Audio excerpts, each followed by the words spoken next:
আজকের ট্রিপটা আমরা অনেক লম্বা। আমি প্রথম আগরতলার থেকে যাবো কলকাতার থেকে দিল্লি থেকে কোটা, এরপর হয়েছে যায় সেটা কোটার থেকে আবার নিমাচ। মেইন ডেস্টিনেশন হচ্ছে নিমাচ।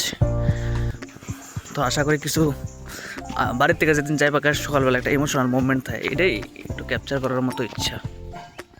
ঘুম থেকে ওইটা সেটা চারোদিকটা একটু ক্যাপচার করার লাগে আমি কই না, এবার ক্যামেরা খুললে সেটা চারোদিকটা একটু ক্যাপচার করে পরে যাতে দেখতাম পারি, যাতে পরে যায় সেটা বাড়ির থেকে যখন আয়া ফিরাম তখন এমন লাগবো যে কী কী আসিল, কী কী আমি ক্যাপচার করতে পারছি। এটি দেখতে এত ভালো লাগে যে তোমরাও যদি কোনোখানে যাও তাহলে এই জিনিসটা ফিল করবো। এর আগের দিন রাত্রে আমি ফুলের তোরা কিনে আনছিলাম, এদিকে আসলো কি জানি, এটা হয়েছে তোমার চাইনার পেয়ার, খাইয়া যেতাম পারলাম না। আর এটা হচ্ছে সবচেয়ে থেকে প্রিয় আমার বাবার সাইকেলটা, আমার কাছে লাগছিল, এটাও ক্যাপচার করি। আর সবসময় আমরা মাংস রানলে এই চুলাটার মধ্যে রান্ধি, কারণ এই চুলার মাংস খুব স্বাদ হয়।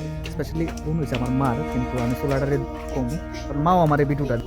আর যখন আমি ব্যাগ ট্যাগ লেগে রেডি এমনভাবে যে একটু বাইরে একটু ঘুরতে আসলাম, তখন আমরা টমি আমার বিদায় দিতে আসলো না, বারবার এমন একটা ইশারা করতে আসলো যে না দিতাম না। কারণ কি লেগে ইডার আমার মধ্যে সবচেয়ে সেরা জিনিস হচ্ছে মিল্কিটা, যে ঘুরে ফিরে একটা জায়গার মধ্যে এমন লাগে, এটা হচ্ছে বাড়ি।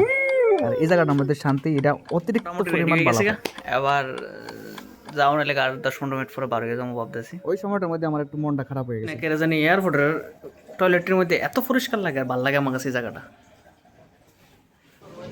আগরতলা এয়ারপোর্টের মধ্যে যতক্ষণ তুমি সারাক্ষণ ঘুরে গেলে এরপরে যখন তোমার নজরে পড়বো তাহলে এই বাসটি নজরে পড়বে। এই বাস ছাড়া আগরতলা এয়ারপোর্টের মধ্যে কিছু নেই। এই বাস দেখে একবার তো ইচ্ছা হয়েছিল যে না লইয়াই চলি, কিন্তু বাস লইয়া এলাও করতেছে না। তো আমি বসছি ওখানে হজরত নিজামুদ্দিন রেলওয়ে স্টেশন। তো আমার ট্রেন হয়েছে যায় সেটা 4:40 দিল্লির থেকে কোটা। এরপরে যায় সেটা হয়েছে কোটার থেকে যায় সেটা আমার কোনো ট্রেন নাই, কিন্তু আমি ইনস্ট্যান্ট বাস লওয়ানোর বুদ্ধি একটা কইরাম, টিকিট পাওয়া গেছে না, তো বাইঙ্গা যেমন লাগতেছে। গান আছে না যে এই পথ যদি না শেষ হয়, এই গানটা ততক্ষণ অবধি ভাল লাগে যতক্ষণ অবধি তোমার লগে বউ আছে বা গার্লফ্রেন্ড আছে। আর নাহলে একলা হইলে কোন সময় থেকে ভাবতেছি এই পথ কোন সময় শেষ হইব, বাপরে বাপ, চলতে আর ভাল লাগে না। তো এই গানটা শ্যুট আমার কাছে মনে হয়েছে আর কি, আমি বই একলা ফিল করতে এই পথ যদি না শেষ হয়। আর যারা না ট্রাভেলিং করতে মজা আছে তারা আমার লগে একবার আয়ো ভাই, এত পরিমাণ পরিশ্রম তুমি নিজে বুঝলে যাবে, তুমি না ট্রাভেলিং লাভার, আমি দেখতাম একবার।